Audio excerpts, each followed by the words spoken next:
Hello my people, welcome back to Jay's vlog. This one right here, I'm still recovering from the shock because ladies and gentlemen, what just happened in Big Brother house? Let's just talk about Tracy. Yes, Tracy, the foodie of the house, the unbothered queen, the I am just here for the vibes queen, the completely oblivious to everything going on around me queen. That Tracy. She just became the head of the house, the second female head of the house this season, and honestly, I am still trying to process it. First of all, let's just be honest here. Who saw this coming? Not me, not you, not even Tracy herself. She was shocked, and the way she reacted when Big Brother announces her victory, you could see on her face that she was just as surprised as the rest of us. Because let's not pretend, from the very first day in this house, Tracy has been giving us I'm not here for the stress.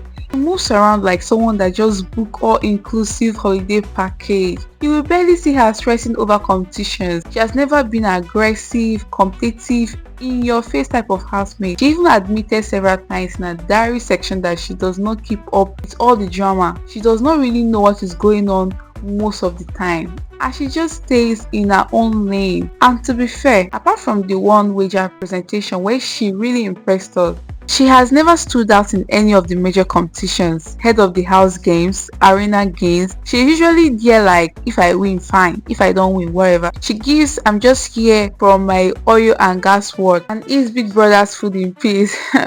So for her to come out last night and win that head of the house challenge, this is what we call clearing doubters. She did not just win, she proved that even the most underestimated housemate can shock you when you least expect it. And now, I cannot wait to see how she handled this role because the Big Brother house is not just a place for faint-hearted. People are stubborn, they are dramatic, they are strategic, and they can be downright impossible to manage. This is where leadership is tested. Will Tracy step up?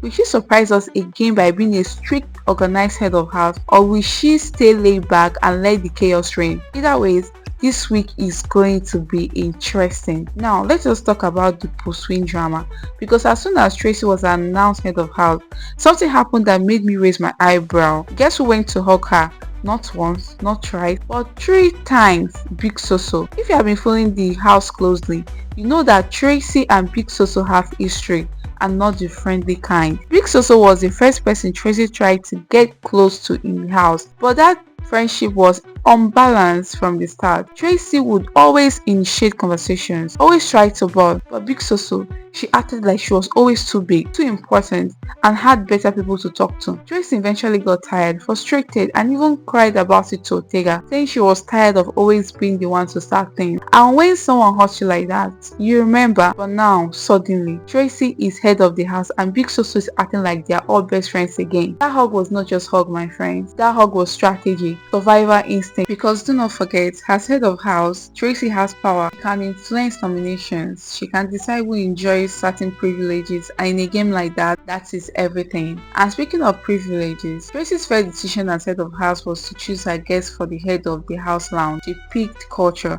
and honestly, that was the smartest move she could make. Kuture has been one of the few people who genuinely checks up on Tracy, keeps her on loop, and treats her like an equal. That choice was not just loyalty, it was strategic, rewarding people who actually support you. I love it. Now back to Big Soso's sudden friendliness. I found it hilarious, if not a little pathetic. You had all the entire week to fix things. You choose now, because she's the most powerful person in the house, to start apologizing, saying, oh, I could have undone some things. Girl, please. The real test will be in the nomination. That is where we'll see if Tracy has truly forgiven her, or if she will finally return the favor. In my opinion, Tracy should play this smart. Keep your enemies close, but do not forget, this is Big Brother. The game is long and people always show their true color when the power shifts again. So this week is going to be interesting. Tracy reign as head of the house, calm and drama free, or will she finally unleash a side of herself we have never seen before?